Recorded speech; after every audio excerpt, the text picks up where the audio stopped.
भारतवर्ष में एक राजा राज्य करता था। वो बड़ा ही प्रतापी और दानी था। वह नित्य ही गरीबों और ब्राह्मणों की सहायता करता था। ये बात उसकी रानी को अच्छी नहीं लगती थी। वो ना ही गरीबों को दान देती थी और ना ही भगवान का पूजन करती थी, और राजा को भी दान देने से मना किया करती थी। एक दिन राजा शिकार खेलने वन में गए हुए थे, तो रानी महल में अकेली थी।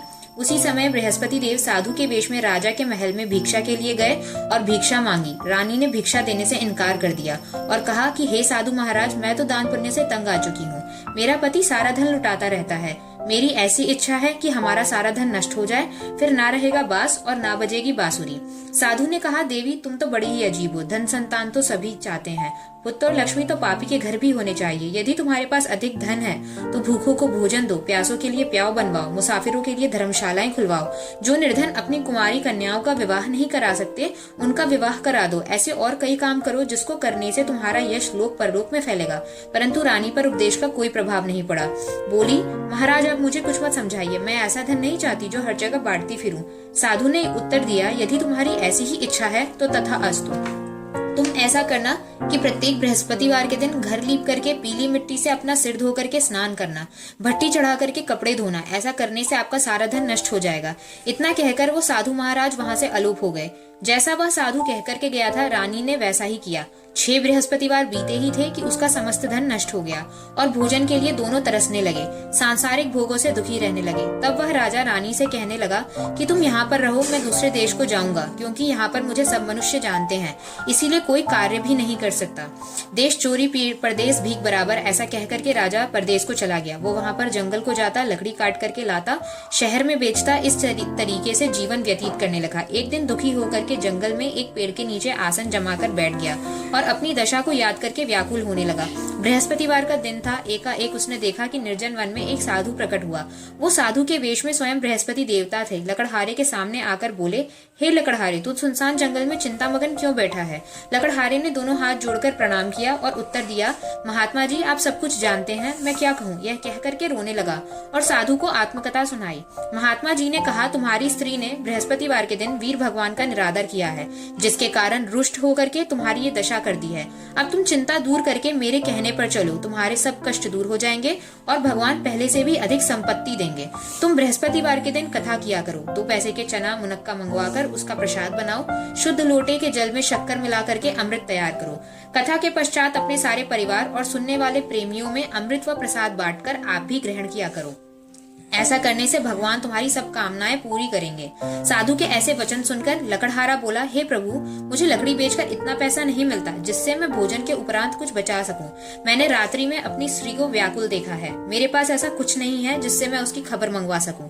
साधु ने कहा, हे लकड़हारे, तुम किसी भी बात की चिंता मत करो। बृहस्पति के दिन तुम्हें रोजाना की तरह लकड़ियां लेकर के शहर को जाओ। तुमको रोज से दुगना धन प्राप्त होगा, जिससे तुम भली भांति भोजन कर लोगे तथा बृहस्पति देव की पूजा का सामान भी आ जाएगा। इतना कहकर वो साधु अंतर्ध्यान हो गया। धीरे धीरे समय व्यतीत होने लगा। फिर वही बृहस्पतिवार का दिन आया। लकड़हारा जंगल से लकड़ी काटकर किसी शहर में बेचने के लिए गया। उस दिन उसे और दिनों से अधिक पैसे मिले, जिससे राजा ने गुड़, चना आदि ला करके गुरुवार का व्रत किया। उस दिन से सब कलेश उसके दूर हो गए। परंतु जब दोबारा गुरुवार का दिन आया तो बृहस्पतिवार का व्रत रखना भूल गया। इस कारण भगवान बृहस्पति देव नाराज हो गए। उस दिन उस नगर के राजा ने विशाल यज्ञ का आयोजन करवाया था तथा शहर में ये घोषणा करा दी थी कि कोई मनुष्य अपने घर में भोजन ना बनाए और ना ही आग जलाए। समस्त जनता मेरे यहाँ भोजन करने आवे। इस आज्ञा को जो नहीं मानेगा उसको फांसी की सजा दी जाएगी। इस तरह की घोषणा संपूर्ण नगर में करवा दी गई। राजा की आज्ञा अनुसार शहर के सब लोग भोजन करने के लिए गए, लेकिन लकड़हारा कुछ देर से पहुंचा। इसीलिए राजा उसे अपने साथ लिवा ले जाकर के भोजन करा ही रहे थे तो रानी की दृष्टि उस खूंटी पर पड़ी जिस पर उसका हार लटका हुआ था। वो उसे वहां नहीं दिखाई दिया। रानी ने निश्चय कर लिया कि मेरा हार इसी मनुष्य ने चुरा लिया है। उसी समय पुलिस को बुलवाकर उसे जेल खाने में डलवा दिया। जब लकड़हारा जेल खाने में पड़ गया तो बहुत दुखी होकर के विचार करने लगा कि न जाने कौन से पूर्व जन्म के कर्म हैं जो मुझे ये दुख प्राप्त हुआ है, और उसी साधु को याद करने लगा जो उसे जंगल में मिला था। उसी समय तत्काल बृहस्पति देव साधु के वेश में प्रकट हुए और उसकी दशा को देख करके कहने लगे कि अरे मूर्ख, तूने बृहस्पतिवार की कथा नहीं करी, इसी कारण तुझे ये दुख प्राप्त हुआ है। अब तू चिंता दूर कर। बृहस्पतिवार के दिन जेल खाने के दरवाजे पर तुझे 4 पैसे पड़े मिलेंगे, तो उनसे बृहस्पति देव की पूजा करना, तेरे सब कष्ट दूर हो जाएंगे। बृहस्पति के रोज उसे 4 पैसे पड़े मिले। लकड़हारे ने कथा कही। उसी रात्रि को बृहस्पति देव ने उस नगर के राजा के स्वप्न में कहा कि हे राजा, तुमने जिस आदमी को जेल खाने में बंद करके रखा है वो निर्दोष है, वो राजा है। उसे छोड़ देना। रानी का हार उठी उसी खूंटी पर मिलेगा। अगर तू ऐसा नहीं करेगा तो मैं तेरे राज्य को नष्ट कर दूंगा। इस तरह के रात्रि के स्वप्न को देखकर राजा प्रातःकाल उठा और खूंटी पर हार लटका देखकर लकड़हारे को बुलाकर क्षमा मांगी तथा लकड़हारे को योग्य सुंदर वस्त्राभूषण देकर विदा कर दिया तथा बृहस्पति देव की आज्ञा अनुसार लकड़हारा अपने नगर को चल दिया। राजा जब अपने नगर के समीप पहुंचा तो उसे बड़ा आश्चर्य हुआ। नगर में पहले से भी अधिक बाग, तालाब, कुएं, बहुत सी धर्मशालाएं, मंदिर आदि बन गए थे। राजा ने पूछा, ये बाग, बगीचे, धर्मशाला किसके हैं? तो नगर के सब लोग कहने लगे कि ये सब तो रानी और बांदी के हैं। तो राजा को आश्चर्य हुआ और बहुत गुस्सा भी आया। तब रानी ने ये खबर सुनी कि राजा आ रहे हैं तो उसने दासी को कहा कि हे दासी, देख राजा हमें कितनी बुरी हालत में छोड़ के गए थे। हमारी ऐसी हालत देखकर कहीं वो लौट ना जाए, इसीलिए तू दरवाजे पर जाकर खड़ी हो जा। आज्ञा अनुसार दासी दरवाजे पर जाकर खड़ी हो गई। राजा आए तो उन्हें अपने साथ लिवा लाई। तब राजा ने क्रोध करके अपनी रानी से पूछा कि ये धन तुम्हें कैसे प्राप्त हुआ है? तब उन्होंने कहा कि हमें ये सब धन बृहस्पति देव के इस व्रत के प्रभाव से प्राप्त हुआ है। राजा ने निश्चय कर लिया कि 7 रोज बाद तो सभी बृहस्पति देवता का पूजन करते हैं, परंतु मैं रोजाना दिन में 3 बार कहानी किया करूंगा तथा रोज व्रत रखा करूंगा। अब हर समय राजा के दुपट्टे से चने की दाल बंधी रहती थी तथा दिन में 3 बार कहानी कहता। एक रोज राजा ने विचार किया कि चलो अपनी बहन के यहाँ हो आए। इस तरह निश्चय करके राजा घोड़े पर सवार होकर अपनी बहन के यहाँ चलने लगे। मार्ग में उन्होंने देखा कि कुछ आदमी एक मुर्दे को ले जा रहे हैं। उन्हें रोक करके राजा ने कहा कि अरे भाइयों, मेरे बृहस्पतिवार की कथा सुन लो। वो बोले कि लो, हमारा तो आदमी मर गया है, इसको अपनी कथा की पड़ी है। परंतु कुछ आदमी बोले कि अच्छा कहो, हम तुम्हारी कथा सुनेंगे। राजा ने दाल निकाली। जब कथा आधी हुई ही थी तो मुर्दा हिलने लग गया और जब कथा समाप्त हो गई तो राम राम करके मनुष्य उठ करके खड़ा हो गया। आगे मार्ग में उसे एक किसान खेत में हल चलाता मिला। राजा ने देखा और उससे बोला कि अरे भैया, तुम मेरे बृहस्पतिवार की कथा सुन लो। किसान बोला, जब तक मैं तेरी कथा सुनूंगा तब तक 4 हरिया जोत लूंगा। जा, अपनी कथा किसी और को सुनाना। इस तरह राजा आगे चलने लगा। राजा के हटते ही बैल पछाड़ खा करके गिर गए तथा उसके पेट में बड़ी जोर जोर से दर्द होने लगा। उस समय उसकी माँ रोटी लेकर के आई। उसने यह सब देखा तो अपने पुत्र से सब हाल पूछा और बेटे ने सभी हाल कह दिया। तो बुढ़िया दौड़ी दौड़ी उस घुड़सवार के पास गई और उससे बोली कि मैं तेरी कथा सुनूंगी, अपनी कथा मेरे खेत पर चल करके कहना। राजा ने बुढ़िया के खेत पर कथा जा करके कही और उसको सुनते ही बैल खड़े हुए उठे तथा किसान के पेट का दर्द भी बंद हो गया। राजा अपनी बहन के घर पहुंचा। बहन ने भाई की खूब मेहमानी करी। दूसरे रोज प्रातः काल जब राजा जागा तो उसने देखा कि सब लोग भोजन कर रहे हैं। राजा ने अपनी बहन से कहा कि क्या कोई ऐसा मनुष्य है जिसने भोजन ना किया हो, वो मेरे बृहस्पतिवार की कथा सुन ले। बहन बोली कि अरे भैया, ये देश ऐसा है, पहले यहाँ लोग भोजन करते हैं, बाद में अन्य काम करते हैं।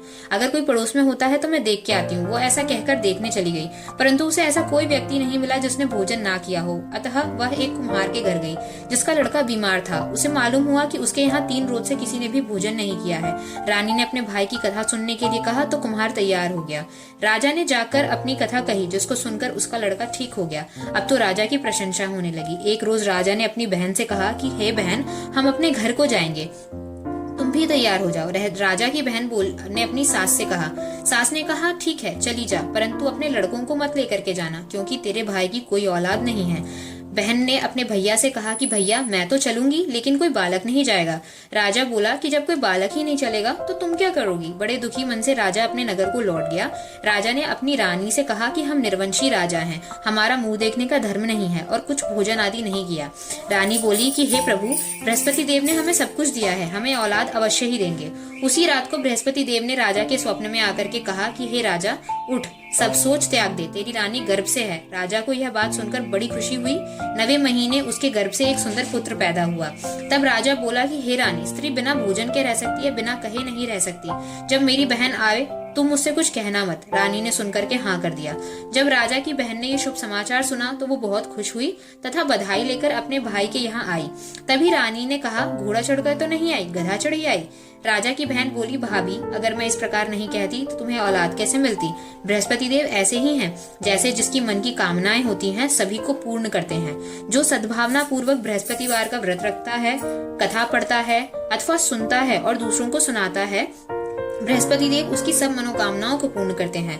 भगवान बृहस्पति देव उसकी सदैव रक्षा करते हैं। संसार में जो मनुष्य सद्भावना से भगवान जी का पूजन व्रत सच्चे हृदय से करते हैं तो भगवान जी उनकी सभी मनोकामनाओं को पूर्ण करते हैं। और जैसी सच्ची भावना से रानी और राजा ने उनकी कथा का गुणगान किया तो उनकी सब इच्छाएं भगवान बृहस्पति देव जी ने पूर्ण की थी। इसीलिए पूर्ण कथा सुनने के बाद प्रसाद लेकर के जाना चाहिए। हृदय से उसका मनन करते हुए जयकारा बोलना चाहिए। बोलो बृहस्पति देव की जय, भगवान विष्णु की जय। बृहस्पति देव की कथा। प्राचीन काल में एक ब्राह्मण रहता था। वो बहुत निर्धन था, उसकी कोई संतान नहीं थी। उसकी स्त्री बहुत मलिनता के साथ रहती थी। वो स्नान न करती, ना किसी देवता का पूजन करती। इससे ब्राह्मण देवता बड़े दुखी रहते थे। बेचारे बहुत कुछ कहते थे किंतु उस पर उसका कोई परिणाम नहीं निकलता था। भगवान की कृपा से ब्राह्मण की स्त्री को कन्या रूपी रत्न पैदा हुआ। कन्या बड़ी होने के बाद प्रातः स्नान आदि करके भगवान विष्णु का जाप व बृहस्पतिवार का व्रत रखने लगी। अपने पूजन पाठन को समाप्त करके स्कूल जाती तो मुट्ठी में जौ भर के ले जाती, पाठशाला के मार्ग में डालती जाती। तब ये जौ स्वर्ण के हो जाते। लौटते समय उन्हें बीन करके घर ले आती। एक दिन बालिका सूप में सोने के जौ फटक कर साफ कर रही थी। उसके पिता ने देख लिया और कहा कि हे बेटी, सोने के जौ के लिए तो सोने का सूप होना चाहिए। दूसरे दिन बृहस्पतिवार का दिन था। कन्या ने व्रत रखा था। बृहस्पति देव से प्रार्थना करके कहा, मैंने आपकी पूजा सच्चे मन से की हो तो मेरे लिए सोने का सूप दे दो। बृहस्पति देव ने उसकी प्रार्थना स्वीकार कर ली। रोजाना की तरह वो लड़की जौ फैलाती हुई जाने लगी। तो लौटते समय बीन रही थी जौ, तो उसे बृहस्पति देव की कृपा से सोने का सूप मिला। वो उसे घर ले आई और उसमें जौ साफ करने लगी, परंतु उसकी माँ का वही ढंग रहा। एक दिन की बात है कि कन्या सोने के सूप में सोने के जौ साफ कर रही थी। उसी समय शहर का राजपुत्र वहां से होकर के निकला। इस कन्या के रूप और कार्य को देख करके वो मोहित हो गया तथा अपने घर आकर भोजन तथा जल त्याग कर उदास होकर लेट गया। राजा को जब इस बात का पता चला तो वो प्रधानमंत्री के साथ उसके पास गए और बोले कि बेटा, तुम्हें किसी बात का कष्ट है, किसी ने अपमान किया है अथवा और कोई कारण है? बोलो, मैं वही कार्य करूंगा जिससे तुम्हें प्रसन्नता हो।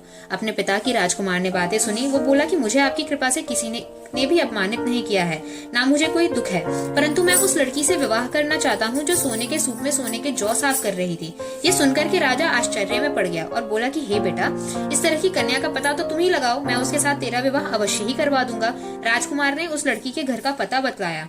तब मंत्री उस लड़की के घर गए, ब्राह्मण देवता को सब हाल बतलाया। ब्राह्मण देवता राजकुमार के साथ अपनी कन्या का विवाह कराने के लिए तैयार हो गए तथा विधि विधान के अनुसार ब्राह्मण की कन्या का विवाह राजकुमार के साथ हो गया।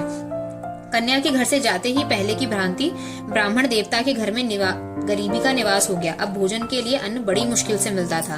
एक दिन दुखी होकर ब्राह्मण देवता अपनी पुत्री के पास गए। बेटी ने पिता की दुखी अवस्था को देखा और अपनी माँ का हाल पूछा। तब ब्राह्मण ने सभी हाल कहा। कन्या ने बहुत सा धन दे करके अपने पिता को विदा कर दिया। इस तरह ब्राह्मण का कुछ समय सुखपूर्वक व्यतीत हो गया। कुछ दिन बाद फिर वही हाल हुआ। ब्राह्मण फिर अपनी कन्या के यहाँ गया और सारा हाल बतलाया। लड़की बोली, पिताजी, आप माता जी को यहाँ लगा लाओ, मैं उन्हें विधि बता दूंगी जिससे गरीबी दूर हो जाएगी। वो ब्राह्मण देवता अपनी स्त्री को साथ लेकर के पहुंचा, पर उसकी माँ को समझाने लगी परंतु उसकी माँ ने प्रथम प्रातःकाल स्नान आदि करके भगवान विष्णु का पूजन किया करो, सब दरिद्रता दूर हो जाएगी। परंतु उसकी माँ ने उसकी एक बात नहीं मानी और प्रातःकाल उठकर अपनी पुत्री के बच्चों का जूठन खा लिया। इससे उसकी पुत्री को बहुत गुस्सा आया। उसने एक रात को कोठरी में से सब सामान निकाला, अपनी माँ को उसमें बंद कर दिया। प्रातःकाल उसे निकलवा के स्नान आदि करा के पाठ करवाया तो उसकी माँ की बुद्धि ठीक हो गई। फिर प्रत्येक बृहस्पतिवार को व्रत रखने लगी। इस व्रत के प्रभाव से उसके माता पिता पुत्रवान और धनवान हुए और बृहस्पति देव जी के प्रभाव से इस लोक को सुख भोग कर स्वर्ग को प्राप्त हुए। बोलो भगवान श्री हरि विष्णु की जय, बृहस्पति देवता की जय।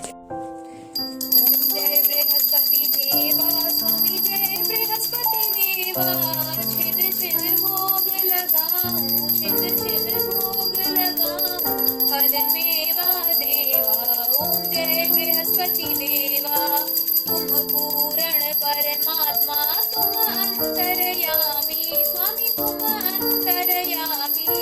जगत पिता जगदीश्वर, जगत पिता जगदीश्वर, तुम सबके स्वामी।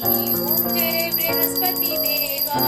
चरणामृत निज निर्मल सब पातक हरता, स्वामी सब पातक हरता। सकल मनोरथ दायक, सकल मनोरथ दायक, कृपा करो भरता। ओम जय बृहस्पति देवा। तन मन धन अर्पण कर जो कोई शरण पड़े, स्वामी जो कोई शरण पड़े।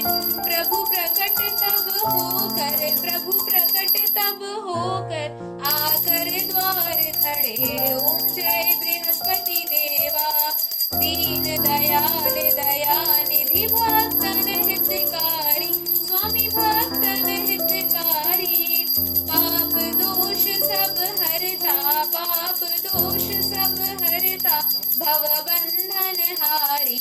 ओम जय बृहस्पति देवा सकल मनोरथ दायक सब संशय तारो स्वामी सब संशय तारो। विषय विकार मिटाओ विषय विकार मिटाओ संतन सुखकारी। ओम जय बृहस्पति देवा जो कोई आरती तेरी प्रेम सहित गावे स्वामी प्रेम सहित गावे। ज्येष्ठानंद बन सो ज्येष्ठानंद बन सो निश्चय ही पावे। ओम जय बृहस्पति देवा सब बोलो भगवान विष्णु की जय बृहस्पति देवता की जय। ओम जय जगदीश हरे स्वामी जय जगदीश हरे। भक्त जनों के संकट दास जनों के संकट क्षण में दूर करे। ओम जय जगदीश हरे जो ध्यावे फल पावे दुख बिन से मन का स्वामी दुख बिन से मन का। सुख संपत्ति घर आवे सुख संपत्ति घर आवे कष्ट मिटे तन का।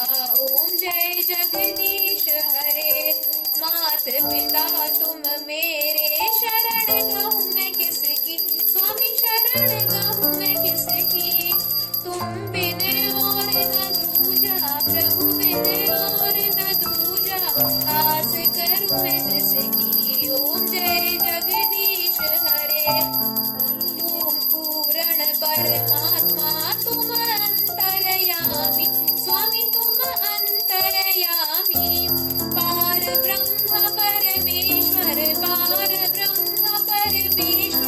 तुम सबके स्वामी। ओम जय जगदीश हरे तुम करुणा के सागर तुम पालन करता स्वामी तुम पालन करता। मैं मूर्ख खल कामी मैं सेवक तुम स्वामी कृपा करो भरता। ओम जय जगदीश हरे तुम हो एक अगोचर सबके प्राणपति स्वामी सबके प्राणपति। किस विधि मिलूं दयामय किस विधि मिलूं दयामय तुमको मैं कुमति। ओम जय जगदीश हरे दीन बंधु दुख हरता तुम रक्षक मेरे स्वामी तुम ठाकुर मेरे। अपने हाथ उठाओ अपनी शरण लगाओ द्वार पड़ा मैं तेरे। ओम जय जगदीश हरे विषय विकार मिटाओ पाप हरो देवा स्वामी पाप हरो देवा। श्रद्धा भक्ति बढ़ाओ श्रद्धा भक्ति बढ़ाओ संतन की सेवा। ओम जय जगदीश हरे तन मन धन सब कुछ है तेरा स्वामी सब कुछ है तेरा। तेरा तुझको अर्पण तेरा तुझको अर्पण क्या लागे मेरा। ओम जय जगदीश हरे जय जगदीश हरे स्वामी जय जगदीश हरे। भक्त जनों के संकट दास जनों के संकट क्षण